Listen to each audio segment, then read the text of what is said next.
यूसुफ के बारे में सोचो। यूसुफ एक, जब पोतीफर जो एक वहाँ का गवर्नर था, उसकी बीवी यूसुफ को पसंद करने लगी और उसका पीछा बार बार उसको परेशान करने लगी, तू मेरे साथ सो। आपको क्या लग रहा है कि यूसुफ के साथ होता है? आप भी उसी दुनिया में रहते हो, और आज तो कई गुना ज़्यादा है। आप ऑफिस जाते हो, आप काम पे जाते हो, अगर यूसुफ कॉम्प्रोमाइज़ कर देते, कितने ऐसे मसीह लोग हैं, मैं आपको बता रहा हूँ, वो टुकड़ों में कॉम्प्रोमाइज़ कर देते हैं, जबकि परमेश्वर ने उनके लिए बहुत आयत रखी थी, मगर टुकड़ों में, छोटे से टुकड़ों में। यहूदा इस्करियोती ने, जूडस ने यीशु को 30 चांदी के सिक्कों में बेच दिया। और आप प्रकाशित वाक्य में पढ़ोगे कि स्वर्ग में 12 चेलों के नाम लिखे हैं, सोने से उनका नाम लिखा गया 12 गेट में। क्या खो दिया उसने 30 चांदी के सिक्कों के लिए? कॉम्प्रोमाइज कर दिया। और यूसुफ अगर कॉम्प्रोमाइज कर देता तो शायद अच्छा जीवन जी लेता थोड़ा, मगर उस पोतीफर की बीवी के कुत्ते की तरह जीता। जब वो बोलती यहाँ आ तो यहाँ आता, जब बोलती निकल तो निकलता, चुप रहता। बोलती बताऊंगी पोतीफर को, तेरा जब ईमानदारी से जियोगे तो सीना चौड़ा करके जियोगे, जब ईमानदारी से जियोगे तो डर के नहीं जियोगे कि कोई बंदा मेरे को क्या बोल देगा। बाइबल कहती है the righteous are bold as lions, जो धर्मी हैं वो शेर की तरह बोल्ड हैं, हियाव है उनमें। आमीन। जो एक ईमानदार जीवन जीता है वो बिना भय के जीवन जीता है। ईमानदार वरना 4 बार झूठ बोलोगे आप भी भूल जाओगे किसको क्या झूठ बोला है। मैं आपको बता रहा हूं, इंटेग्रिटी से अगर हम चलेंगे, हो सकता है आपको सक्सेस थोड़ा समय बाद मिले, मगर जो मिलेगी वो अंत तक रहेगी।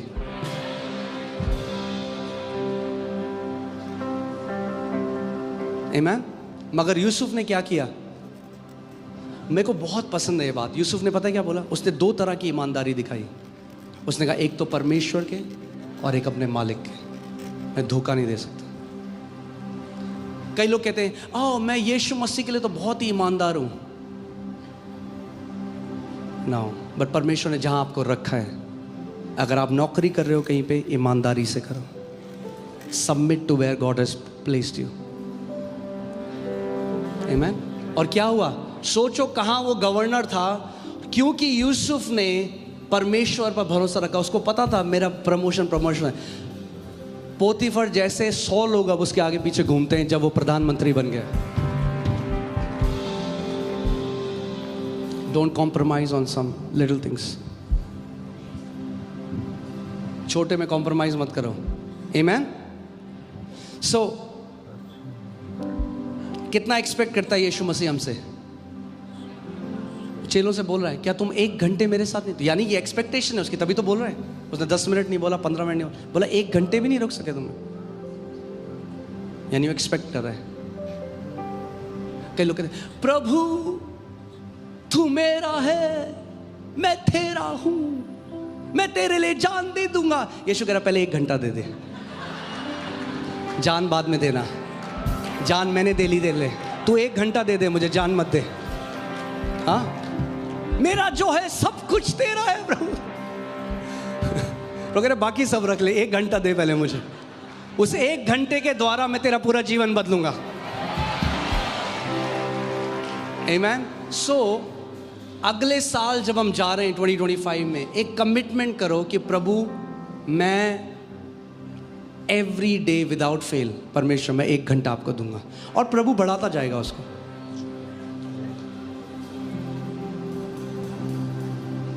अब सोचो कोई जिम जा रहा है, वो कहे मैं 5 मिनट जिम करूंगा, क्या होगा? कुछ नहीं होगा। मगर जब वो जिम करता है कुछ दिखता नहीं है, पहले महीने, दूसरे, तीसरे महीने से जब रिजल्ट दिखने लग जाते हैं, फिर वो अब डिसिप्लिन से नहीं, फिर वो अब डिलाइट से जाने लग जाता है, क्योंकि रिजल्ट आने लग गए। जब रिजल्ट आने लग जाएंगे ना आपके जीवन में प्रार्थना के, फिर आपको पता लग जाएगा, फिर आप जब प्रार्थना करोगे आपको पता चलेगा कि मेरा जो प्रार्थना का जीवन है वो मेरे जीवन में बहुत सारे रिजल्ट, फलों को लेकर आ रहा है। आमीन। और मैं प्रार्थना भी आपको आज बिब्लिकल, ठीक है अगर थोड़ा लंबा जाएगा तो चलेगा, बस 2-3 घंटे और। आमेन।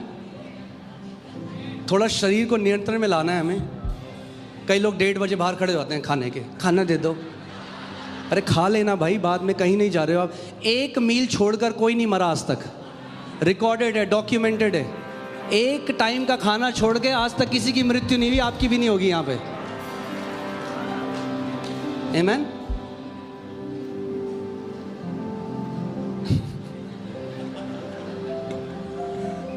यीशु ने कहा उस खाने के लिए मेहनत मत करो जो नाशवान है, उस खाने के लिए मेहनत करो जो अनंत का खाना है, जो आत्मिक भोजन है। वो आपके जीवन में कहाँ ले जाएगा आपको। आमेन, हालेलुया। सो मैं आपको आज बिब्लिकल प्रार्थना करना सिखाता हूँ कि कई लोग कुछ भी करते हैं और उसको प्रार्थना बोलते हैं। प्रार्थना करना ये नहीं है मैं कमरे में गया और मैं बड़े कर रहा हूँ, प्रभु बोल रहे हैं प्रार्थना नहीं। प्रार्थना हम एक उद्देश्य से करते हैं। आमेन। कई लोग हैं वो केवल गिड़गिड़ा रहे हैं परमेश्वर के सामने और वो सोच रहे हैं ये प्रार्थना है। नहीं, असली प्रार्थना पता है क्या है? असली प्रार्थना, यस आप अपना दिल शेयर करते हो परमेश्वर के साथ, आप में जो महसूस करते हो बिल्कुल करो, वो आपका पिता है। मगर असली प्रार्थना करना क्या है? वचन को लेकर प्रार्थना करनी है। कैसे प्रार्थना करनी है? अपने पड़ोसी को बोलो वचन को लेकर प्रार्थना करनी है। यानी जब भी आप प्रार्थना करने जा रहे हो, आप खाली दिमाग के साथ नहीं, आप एक वचन के साथ जा रहे हो परमेश्वर के पास। वचन लेकर आप जा रहे हो। आमेन।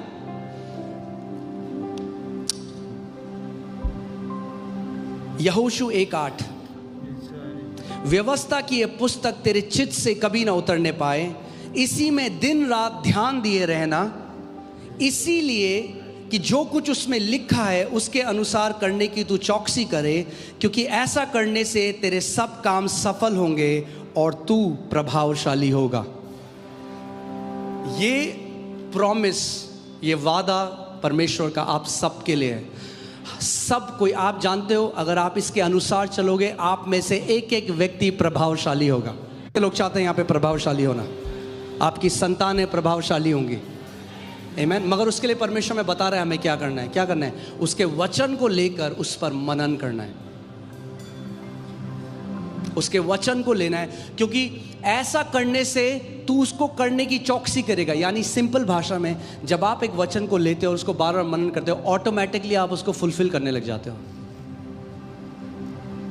आप प्रार्थना के अगर स्क्रिप्चर्स लोगे और आप बार बार उस पर मनन करोगे, आपको पता भी नहीं चलेगा, आपको खुद मन करने लग जाएगा प्रार्थना करने। आपका शरीर वो करने लगे, जिस चीज़ के बारे में आप लगातार मनन करते हो, आपका शरीर वो करने लग जाता है। Because everything that you do is conceived in your thought first. कोई नहीं करता मैं यूं जाने लग गया, क्यों जा रहे हो? मुझे नहीं पता, मैं जा रहा हूं। नहीं, आप सोचते हो पहले तब जाते हो।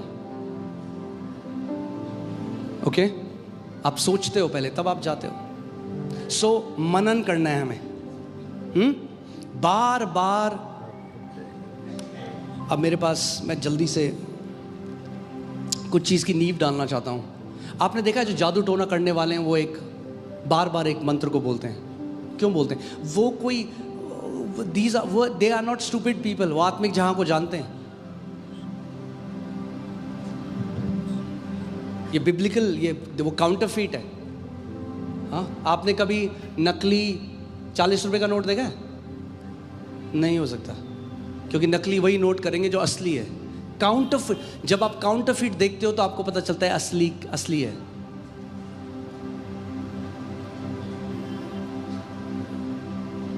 क्योंकि वो चलेगा ही नहीं। जब आप वचन, किसी वचन को बार बार दोहराते हो, it's like you generate power out of that. वो ऐसा है जैसे आप मक्खन निकालते हो ना मट्ठे में से, बार बार करके।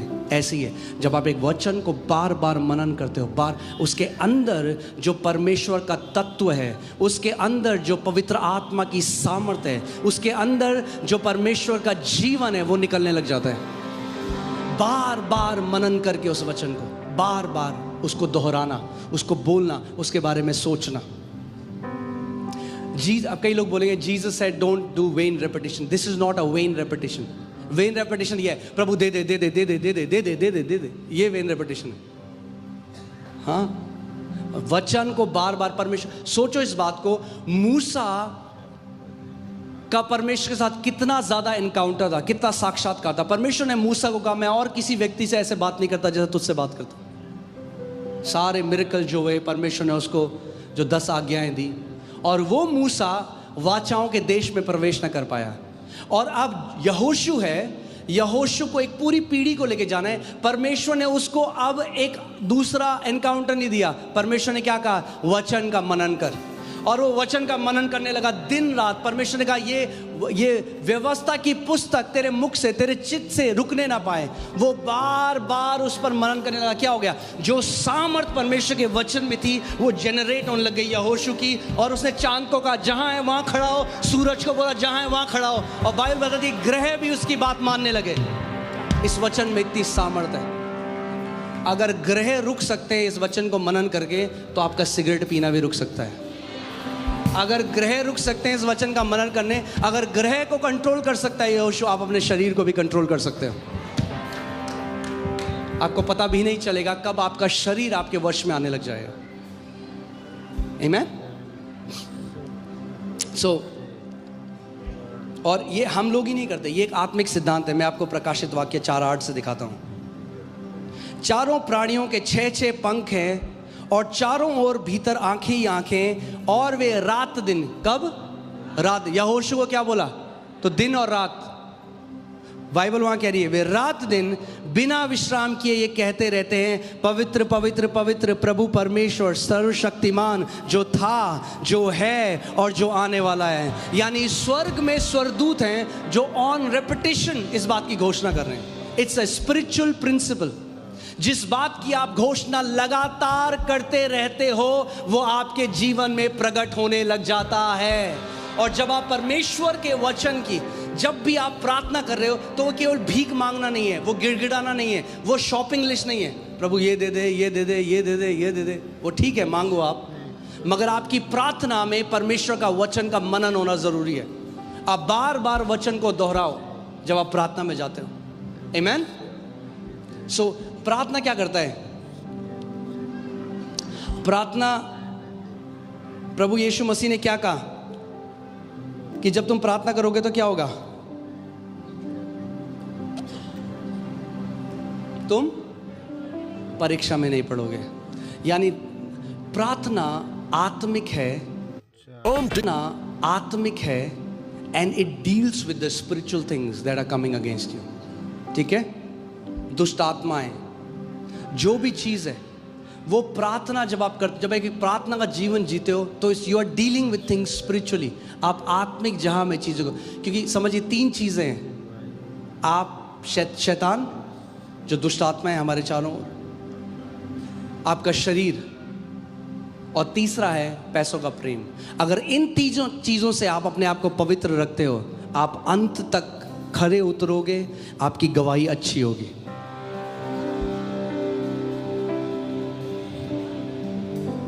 Amen. So prayer will take care of sinful addictions.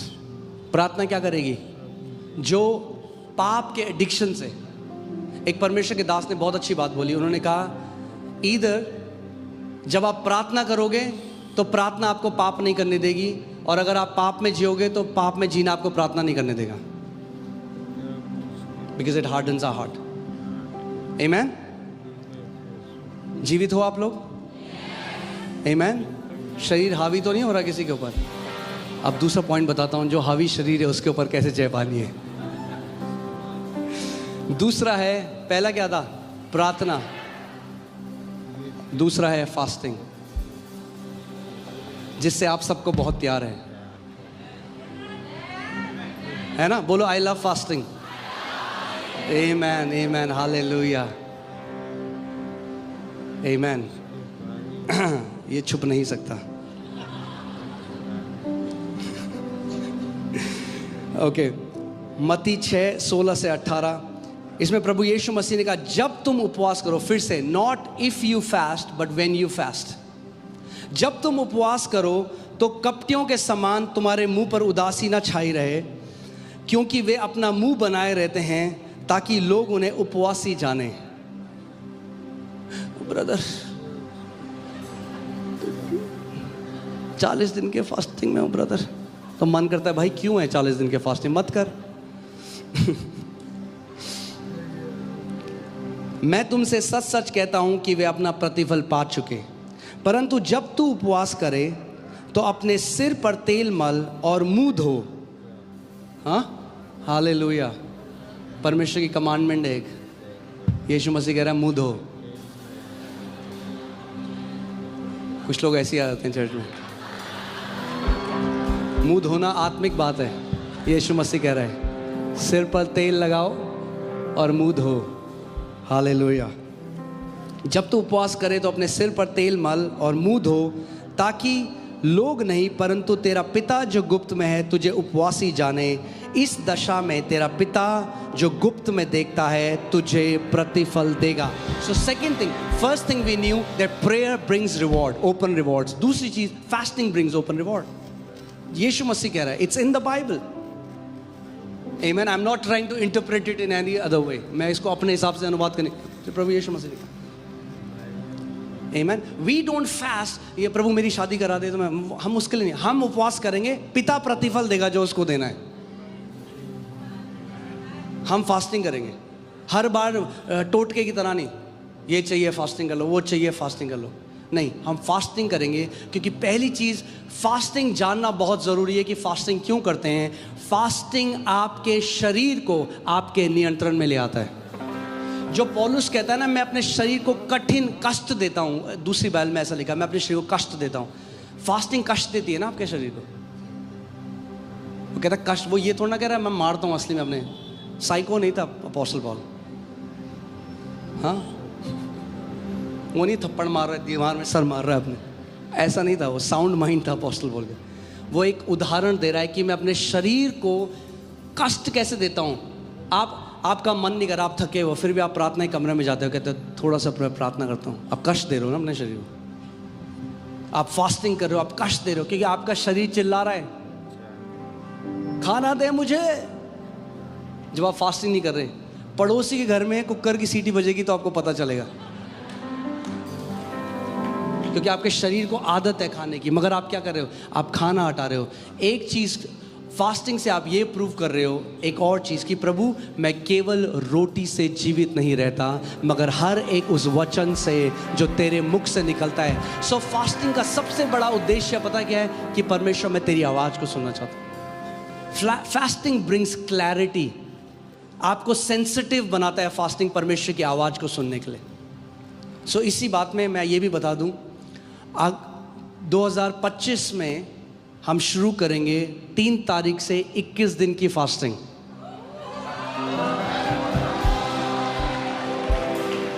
आमीन। मैं आपको बता रहा हूं, अगर हम सच में विश्वास के साथ वो करेंगे, 2025 बहुत ग्लोरियस होने वाला है हम सब के लिए। जो प्रभु ने 24 में कहा था वो उसने करा, हमने उसको देखा होते हुए। ऐसे ही जो प्रभु 25 में कह रहा है वो मैं आपको बताऊंगा बहुत ग्लोरियस है, वो भी होगा, वो भी करेगा 2025 में। आमीन। सो स्टार्ट करते हैं अपना साल डिसिप्लिन के साथ, अनुशासन के साथ। 21 days we gonna fast and pray. 21 दिन हम फास्टिंग करेंगे, हम प्रार्थना करेंगे, हम परमेश्वर की उपस्थिति में रहेंगे। वो ऐसा है जैसे हम साल की टायत दे रहे हैं परमेश्वर को। पहला महीना हम परमेश्वर को दे रहे हैं। कि पौलुस कहता है जब पहला फल पवित्र ठहरा तो बाकी सब पवित्र हो जाता है। आमीन। सो हम अपना साल का हम परमेश्वर को बता रहे हैं। जब आप पहला किसी चीज को देते हो ना, वो आदर दर्शाता है। आपके घर में कोई गेस्ट है, आप कहते नहीं पहले आप खाइए, वो आदर है। जब हम परमेश्वर कह रहे हैं प्रभु हम 25 का पहला महीना तुझे दे रहे हैं, वो आदर को दर्शाता है। आमीन। सो फास्टिंग क्या करता है, आपके शरीर की जो नेचुरल एपेटाइट है उसको काबू में लाता है। जैसे भूख, हाँ, भूखे रह के आप भूख को कंट्रोल करते हो। सेक्सुअल एपेटाइट, नींद, जब आप एक फास्टेड लाइफ जीने लग जाओगे, आप देखोगे your body is not ruling you that much. आपका शरीर आप पर रूल, आपका शरीर आप पर प्रभुता नहीं कर रहा, आप अपने शरीर पर प्रभुता कर रहे हो। सो आप जब अपने शरीर को कहोगे चल प्रार्थना कर, तो वो बोलेगा यस सर, वरना आप अपने शरीर चल प्रार्थना करोगे, मैं नहीं कर रहा, because your body you're being ruled by your body. Okay? So दूसरा फास्टिंग। सो प्रेयर क्या था, क्या डील करता है प्रेयर? सारे स्पिरिचुअल चीज़ों को, सिंफुल एडिक्शंस को। यीशु मसीह ने कहा अगर तुम प्रार्थना करोगे तो क्या नहीं होगा, परीक्षा में नहीं पड़ोगे। जो मसीह लोग प्रार्थना नहीं करते वो एक परीक्षा से दूसरे परीक्षा में जाते रहते हैं। They are all the time in temptation. Fasting करती है, it deals with your body. और तीसरी चीज़ जो यीशु मसीह ने, और ये सारी चीज़ें परमेश्वर ने मत्ती से सिखाई हमें। मत्ती 6 में परमेश्वर ने 3 चीज़ें सिखाई, और तीसरी चीज़ जो है वो है गिविंग।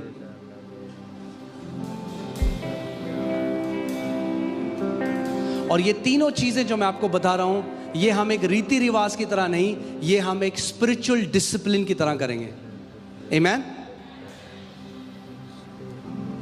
गिविंग। मत्ती 6:1-4 में पढ़ूंगा। सावधान रहो, तुम मनुष्यों को दिखाने के लिए अपने धर्म के काम ना करो, नहीं तो अपने स्वर्गीय पिता से कुछ भी फल ना पाओगे। इसीलिए जब तू दान करे, not if you give but when you give. फिर से वही सिद्धांत है, जब तू दान करे, यानी that should be our lifestyle. Giving should be our lifestyle. Amen. जब तू दान करे तो अपने आगे तुरही ना बजवा, जैसे कपटी सभाओं और गलियों में करते हैं, ताकि लोग उनकी बड़ाई करें। हाँ, इसीलिए आप देखोगे कई मसीह हैं, वो तभी देते हैं, वो गिविंग मोटिवेट होना चाहते हैं। पंखे में आपका नाम लिखा जाएगा, सन 57 में पानी की टंकी में काली प्लेट में लिखा होगा भाई साहब जी ने कलीसिया में पानी की टंकी लगाई 57 में। तो लोग बोले वाह। नहीं, प्रभु का वचन कह रहा है जब तुम दो तो तुम्हारा देना इसलिए नहीं है कि तुम नगाड़ा बजाओ उसके आगे। जब तू दान करे तो अपने आगे तुरही ना बजवा, जैसे कपटी सभाओं और गलियों में करते हैं, ताकि लोग उनकी बड़ाई करें। मैं तुमसे सच सच कहता हूं कि वे अपना प्रतिफल पा चुके। परंतु जब तू दान करे तो जो तेरा दाहिना हाथ करता है उसे तेरा बाइना हाथ ना जानने पाए, ताकि तेरा दान गुप्त रहे, और तब तेरा पिता जो गुप्त में देखता है तुझे प्रतिफल देगा। इंग्लिश में लेते रिवॉर्ड यू ओपनली, यानी खुले में तुझे प्रतिफल देगा। आमेन। 3 चीजें प्रभु यीशु मसीह ने यहां पे हमें बताई, प्रेयर, फास्टिंग और गिविंग। अगर ये 3 चीजें आप एक डिसिप्लिन की तरह करते हैं, आप वन ऑफ द बेस्ट, आप एक्सीलेंट क्रिश्चियन होगे, आप एक एक्सीलेंट मसीह होगे, आपका जीवन फलों से भरा हुआ होगा।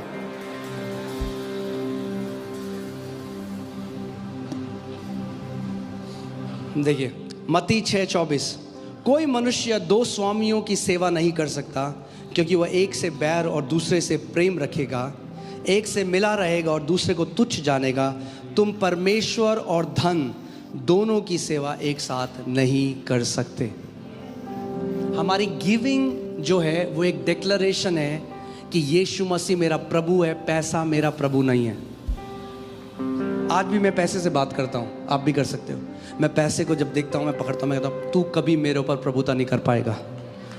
तेरे ऊपर, मैं तेरे ऊपर प्रभुता करूँगा, तू कभी मेरे ऊपर प्रभुता नहीं करेगा। आमेन। सो जब हम लोग एक डिसिप्लिन की तरह देते हैं, कैसे देते हैं? एक अनुशासन की तरह देते हैं, डिसिप्लिन की तरह देते हैं, तो हम क्या करते हैं? हम लव ऑफ मनी से बच के रहते हैं।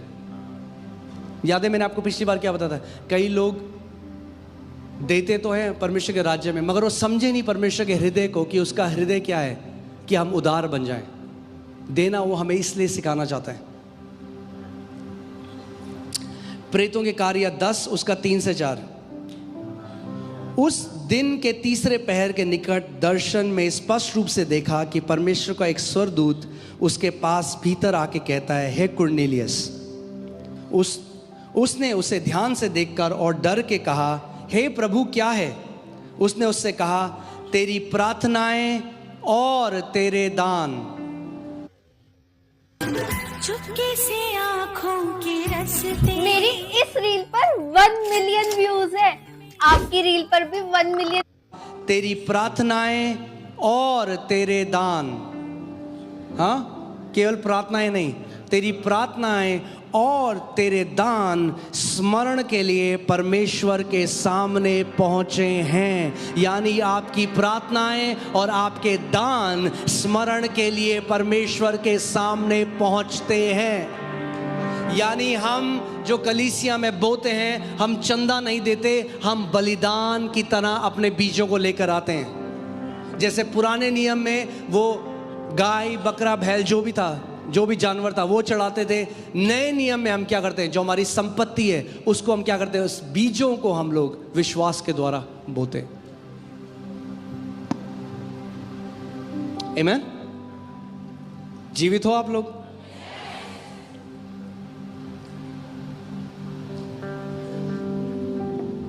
When you give in God's kingdom, जब आप परमेश्वर के राज्य में देते हो, you change which is temporary into something eternal. जो पैसा जिसकी कोई अनंत में वैल्यू नहीं है, आप उसको अनंत की वैल्यू दे देते हो। वो जो स्त्री है जो वो इत्र लेकर आई जटा मसीह का, और उसने जब प्रभु के पाँव में वो तोड़ा, बाइबल कहती है उसके 1 साल की सैलरी थी, 1 साल की उसकी कमाई हुई, सेव करी हुई सैलरी, 1 साल, और कुछ टाइम बाद वो ख़त्म हो जाती। मगर क्योंकि उसने प्रभु यीशु मसीह से उसका आदर किया, प्रभु यीशु मसीह ने कहा जब तक सुसमाचार प्रचार होगा तब तक तेरे बारे में बोला जाएगा। सो क्या हुआ, जो क्षण भर का था, जो पैसा टेम्पररी है, उसको जब परमेश्वर के राज्य में हम देते हैं, उसकी इटर्नल वैल्यू हो जाती है, अनंत की वैल्यू हो जाती है। बाकी जो पैसा हमने अपने ऊपर खर्च किया वो यहीं ख़त्म हो जाएगा, मगर जो पैसा हमने जिससे परमेश्वर का आदर किया वो अनंत तक याद रखा जाएगा। आमीन। अब कई लोग बोलते हैं अरे हम लोग दशवांश क्यों दें, हमारा जितना मन करेगा हम उतना देंगे। ठीक है, मगर जो लोग, हम तो ज़्यादा देना चाहते हैं, जो लोग ज़्यादा देना चाहते हैं ना, उन्हें दशवांश से कभी दिक्कत नहीं होती। It keeps my heart, it's a discipline. Tithing is a good spiritual discipline. कि at least 10% परमेश्वर, मैं अपनी आपको जो परमेश्वर ने दिया, केवल 10% आप परमेश्वर के राज्य में बोते हो। उसके बाद आपको जो बोना है वो, मगर ये हमें, मैंने क्या बोला, 1 घंटा आप रखो, बाकी प्रभु बढ़ाएगा। आप 10% देना शुरू करो, देखो परमेश्वर उसको कैसे बढ़ाता है। और मैं आपको बता रहा हूं, अगर हमने ये नहीं किया होता, ये कलीसिया यहां तक नहीं आ सकते थे। क्यों आज इतने सारे मसीह लोग हैं जो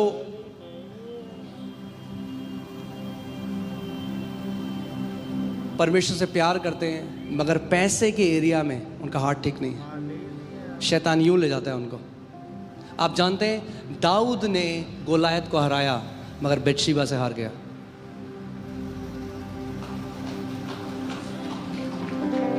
It's not just a big giant. बाहर एक बहुत बड़ा अकम्प्लिशमेंट कर सकते हो। उसने सबके सामने गोलायत को तो हरा दिया, मगर व्यभिचार में हार गया। We need all these 3 things. क्योंकि इन्हीं चीजों में शैतान ने पकड़ा है लोगों को, या तो पैसों के प्रेम में, या तो व्यभिचार में, आपके शरीर के उसमें।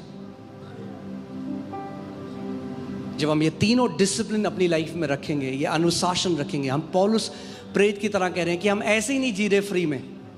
हमारे जीवन का एक उद्देश्य है, एक लक्ष्य है। हमें अपनी रेस, मैं आपको बता रहा हूं, हम अपनी रेस को पूरा करने वाले लोग हैं। आप अपनी रेस को पूरा करने वाले हो। आमीन। हम शूटिंग स्टार नहीं है, वो नहीं नहीं नहीं नहीं। अगर प्रभु ने हमें बुलाया है, हम पूरी करेंगे रेस को, हम एक अच्छी गवाही बनेंगे। अपने हाथों को उठाओ, इस समय एक प्रार्थना करो, बोलो प्रभु मैं एक अच्छा गवाह बनना चाहता हूँ। प्रभु होने दे कि आखिरी सांस तक मेरी गवाही बनी रहे। मैं तेरे नाम के लिए परमेश्वर महिमा का कारण बनूं। हालेलुया।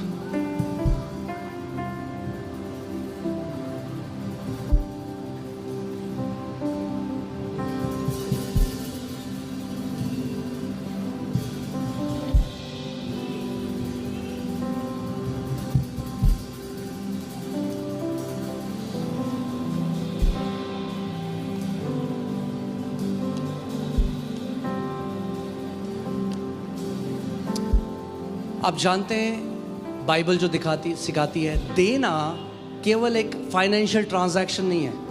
आज पास्टर मोनिका भी इस बात को बोल रही थी। कितने लोग सोचते हैं हम एक बिल्डिंग प्रोजेक्ट के लिए दे रहे हैं, हम बिल्डिंग के लिए दे रहे हैं, हम दे रहे हैं अरे ये राजमा चावल खिला रहे हैं, हम इसके लिए दे रहे हैं। आप चंदा नहीं दे रहे। कितने लोग मेरी बात को सुन रहे हैं? चंदा नहीं दे रहे हो, आपका देना आपकी आराधना है।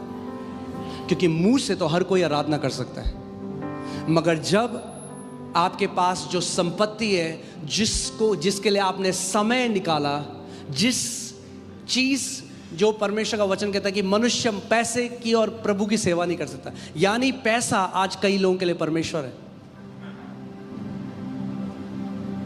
जब आप उस चीज को आप कुछ देकर, आपको पता है पुराने नियम में जो शब्द ऑनर है वो टिमी शब्द से आता है, और ऑनर पुराने नियम में बिना दिए नहीं हो सकता था।